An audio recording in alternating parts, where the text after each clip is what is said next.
situation. My first experience na nagkaroon ako ng celebrity guest is the most memorable para sa akin. I used to work in a what we call 10 years after bar restaurant in Tomas Morato. And then, doon ko na-meet si Miss Jean Garcia. And then meron kaming mga guest din, ang tawag namin doon sa kanila is mahilig mag-complain without any reason. Parang group sila ng medyo may edad na talaga na babae. So we call them menopause girls. Sorry, we add humors ha. We add humor to the bar. Hindi po. Sila po yung mahilig mag-complain. Experience ko lang po yun.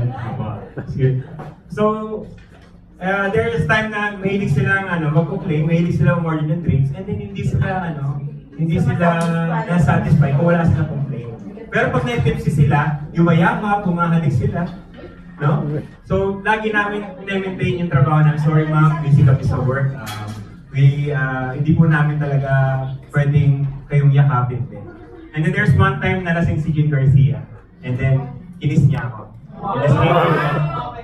Siguro may iba pa naman balik na baka lang pero every time yung lumalapit sa akin na postcard, ma'am, sorry, kailangan ko i-take mo.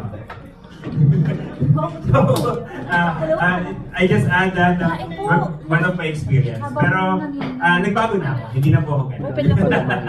Alright, so kasi ngayon po ay nagtuturo na ako sa cruise ship kung hindi niya tatanong. Bagong kupit Kung gusto mo yung maging barko tuloy.